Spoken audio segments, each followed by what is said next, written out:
you have cancer. Breast cancer नहीं, best cancer बोलती हूँ। तो थोड़ा डर लगा था मुझे कि ना पता नहीं लाइफ जा रही है क्या।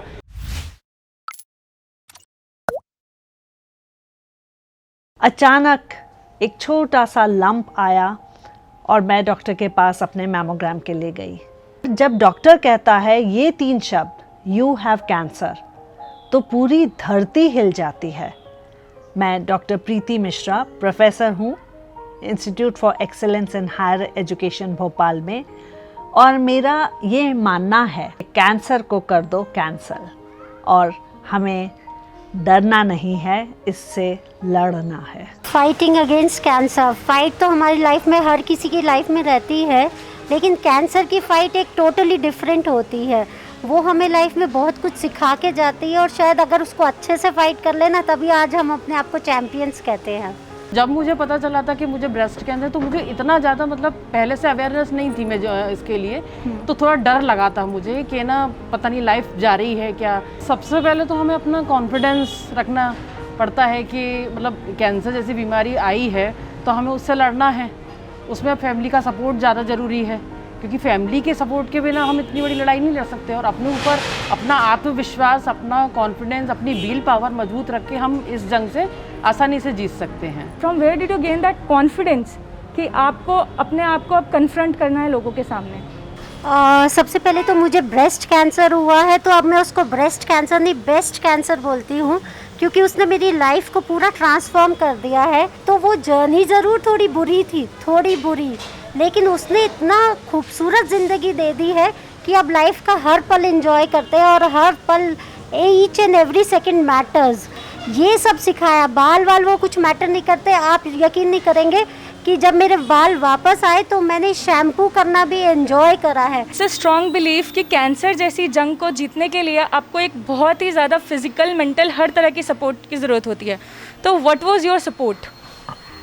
देखिए, फैमिली का सपोर्ट रहता है, बच्चों का सपोर्ट रहता है, लेकिन बीइंग लेडीज़ हम लोगों के अराउंड पूरी फैमिलीज़ घूमती है। तो वो जब पता चलता है वो 10 मिनट तो बड़े शॉकिंग होते हैं कि बाकी सबका क्या होगा, लेकिन वो ही सारे लोग आपके सपोर्ट में खड़े हो जाते हैं जैसे ही आपको ज़रूरत पड़ती है। जब ये हुआ कि मेरे बाल चले गए तो मेरे हस्बैंड मुझसे बोले कि तुम अकेली क्यों गंजू रहती हो, मैं भी तुम्हारे साथ अपने बाल मुंडा लेता हूँ। मुझे बहुत अच्छा लगा, बहुत टच्ड फील किया उनके इस जेस्चर से। इसी थॉट पे मुझे आपसे जानना था कि बिसाइड्स फैमिली, हस्बैंड, बच्चे, इन लॉज, अपने रिलेटिव्स, उनके अलावा एक डॉक्टर किस तरह से मेंटली सपोर्ट कर सकता है या करता आया है ऐसे केसेस में? डॉक्टर कॉन्फिडेंट रहता है तो पेशेंट डेफिनेटली बहुत कॉन्फिडेंट रहता है कि ये मुझे निकाल लाएंगे इसमें से। और फिर आपको उसको पैलिएटिव केयर बहुत देना होती है। पेशेंट बहुत जल्दी स्ट्रेस में आता है, इमोशनली वीक होने लग जाता है, तो आपको उसको समय से समय बताना है कि रिसर्च चल रही है, आप बिल्कुल ठीक होंगे, बहुत अच्छे ट्रीटमेंट मोडालिटी अवेलेबल है। तो इस तरीके से ट्रुथ के साथ उसको सपोर्ट देना होता है। That's very important. What that trauma was like? मैं बताती हूँ आपको कि एक पेट स्कैन होता है, तो उस पेट स्कैन में ना डाई डाला जाता है जिससे पता चलता है कि आपकी बॉडी में कहाँ कहाँ कैंसर है, वो पहले होता है। और इसी तरह का डाई ना ऑपरेशन से पहले भी डाला जाता है। एंड वो मतलब मेरी लाइफ का सबसे पेनफुल एक्सपीरियंस वही था, क्योंकि वो इस जगह पे डाई डाला गया कि ऐसा निकल लगता कि शरीर से आत्मा बाहर निकल गई और फिर वो आ गई है। मुझे जब केमोथेरेपी हुई थी तो उस दौरान मेरे इस हाथ में इतनी सूजन थी, और इसकी पट्टियाँ बांध के, पतली पट्टियाँ मैं उंगलियों पर बांधती थी, फिर थोड़ी चौड़ी पट्टियाँ यहाँ पर, फिर उससे भी चौड़ी पट्टियाँ यहाँ से बांधकर और यहाँ पर जाकर उसे पिन करते थे, ताकि रात को सोते समय इसमें पानी ना भर जाए। हार्ट के नीचे के लेवल पर इसको नहीं रखना होता था, तो मैं ऊंचे 1-2 तकियों के ऊपर अपना हाथ रख कर सोती थी, और बीच रात में नींद खुलती थी तो मुझे पता चलता था हाथ फिर नीचे आ गया है, और फिर उसमें लिम्फेडिमा का जो लिक्विड है वो भरने लग गया है। उसके अलावा जब रेडिएशन हुआ तो रेडिएशन के समय उस भाग को जला दिया जाता है, ताकि कोई भी अगर छोटे छोटे कैंसर के सीडलिंग्स आपके शरीर में सर्जरी और कीमोथेरेपी के बाद बच गए हों तो उन्हें रेडिएशन के माध्यम से जला दिया जाता है। लेकिन जब सेल जलते हैं तो अच्छे पार्ट्स भी जलते हैं, तो मेरी स्किन में काफ़ी ज़्यादा जलन होने के साथ साथ उसमें पस ऊज होने लगी थी। रात को जब मैं सोती थी तो जो सॉफ्ट नाइटी मैंने पहनी होती थी वो और मेरी स्किन चिपक कर एक हो जाते थे और पस उनके साथ मिल जाता था। और जब मैं उस कपड़े को निकालती थी तो जैसे वैक्सिंग होती है वैसे चिर कर वो कपड़ा अगर शरीर से अलग होता था और उसमें से कई बार खून तक आ जाता था। इसी चीज़ का इंतजार करती रही कि बस ये कीमो, इसके बाद नेक्स्ट ये बची है, बस 6 कीमो होनी है, तो अब 5th हो गई, अब 6th हो गई, अब बस लास्ट आखिरी उस पे आ रहे हैं, बस रेडिशन और होने। और फिर मैं आगे के लिए सोचती रहती थी कि जब मैं ठीक हो जाऊंगी तो ये करूंगी, मतलब मैं उसको ना भूलते भूलते आगे बढ़ती जा रही थी। What change is needed besides diagnosis, मतलब बिहेवियर में, लाइफस्टाइल में ऐसे क्या चेंज हम ला सकते हैं? डेफिनेटली ये ब्रेस्ट कैंसर को हमारे मेडिकल साइंस में ये नहीं कहा जाता है कि इसको प्रिवेंट किया जा सकता है। It's not possible to prevent it, it will be there. पर आप अगर एक्सरसाइज करेंगे रेगुलरली, हेल्दी वेट मेंटेन करेंगे, किसी प्रकार की हार्मोनल सप्लीमेंट्स को नहीं लेंगे, ठीक है, और सबसे इम्पॉर्टेंट बात है जो बार बार बोली जाती है, सेल्फ ब्रेस्ट एग्जामिनेशन। तो यही सबसे इम्पॉर्टेंट है। बिहेवियरल मॉडिफिकेशन में आपको अपने प्रति अवेयर होना होगा।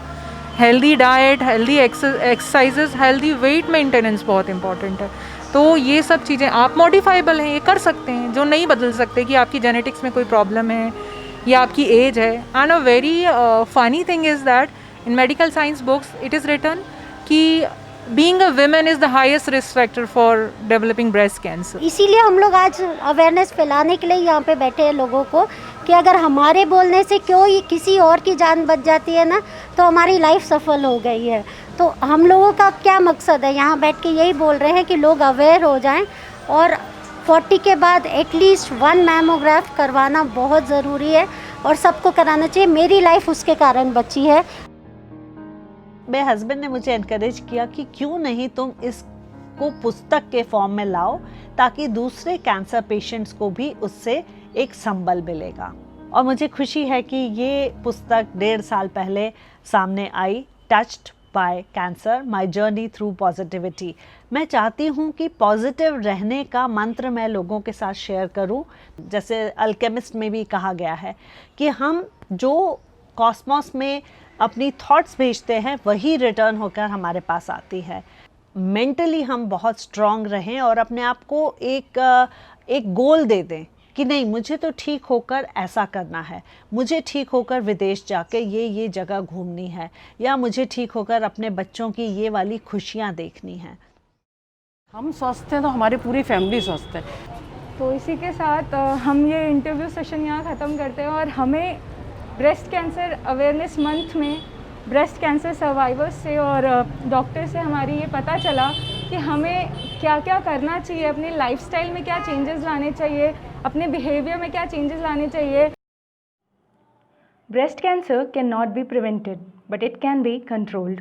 सो here are some prevention and control for early detection and diagnosis.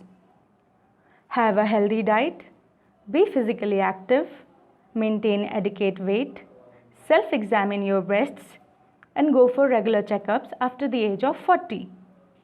Subscribe to our YouTube channel and press the bell icon for latest updates.